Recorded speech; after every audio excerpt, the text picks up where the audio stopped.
भाजपचे आमदार सुरेश धस आपल्याबरोबर आहे। सुरेश धस, जी तुमच्या मुलाकडने एक अपघात झालेला होता त्या सगळ्या संदर्भातली माहिती काय? कारण की विरोधक चुकीच्या पद्धतीने या सगळ्या संदर्भात आरोप प्रत्यारोप लावतील। या सगळ्या संदर्भातली तुमच्याकडे काय माहिती आहे आणि अपघात कशा पद्धतीने झालेला होता?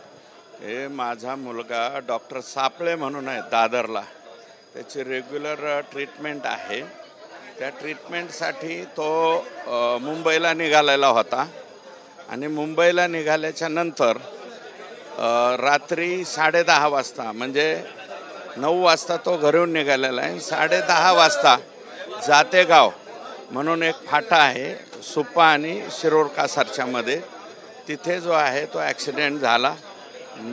माझ्या मुलाने आणि त्या मुलाचा जो नितीन मुलगा आहे त्याच्या चुलत भावाने दवाखान्यामध्ये त्याला घेऊन गेले, पण दुर्दैवानं तो त्या ठिकाणी गेलेला होता। त्याच्यानंतर रीतसर कारवाई जी आहे ते तिथल्या पोलिसांनी केलेली आहे। माझ्या मुलाचं ड्रायव्हरचं ब्लड सॅम्पल त्या ठिकाणी घेतलेलं आहे आणि काल FIR दाखल होऊन त्याच्यावरती अटकेची सुद्धा कारवाई झालेली।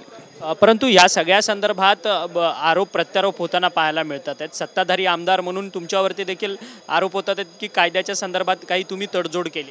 हे बघा, दुर्दैवानं तो ॲक्सिडेंट झालेला आहे, याच्यामध्ये आरोप प्रत्यारोपाचा काय संबंध?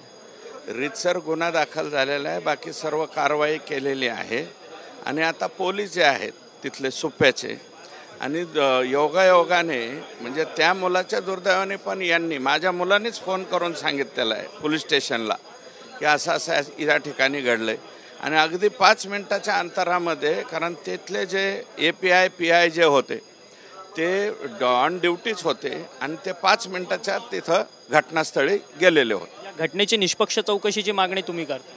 100% जे काय असेल ते, जी निष्पक्ष स्वतंत्र जी कोणती चौकशी करायची ती चौकशी करावी।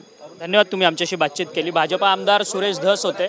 सुरेश धस यांच्या मुलाच्या 4 चाकी वाहनाने एका बाईक स्वाराचा अपघात झालेला होता आणि त्या सगळ्या अपघातामध्ये बाईक स्वाराचा दुर्दैवी मृत्यू झाला होता। ह्या सगळ्या संदर्भात सुरेश धस यांनी प्रतिक्रिया आपल्यासोबत बोलताना दिली आहे की या सगळ्या संदर्भात निष्पक्षपणे चौकशी झाली पाहिजे, स्वतंत्र पद्धतीने चौकशी झाली पाहिजे।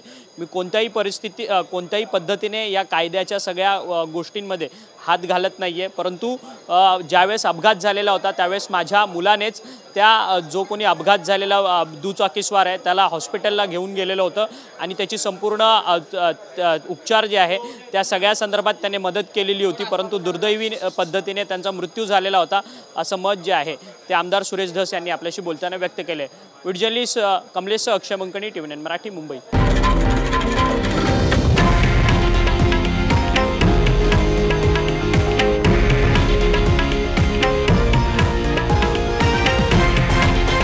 हे आहे देशातील नंबर 1 न्यूज नेटवर्क आणि आपण पाहत आहात TV9 मराठी, एकमेव।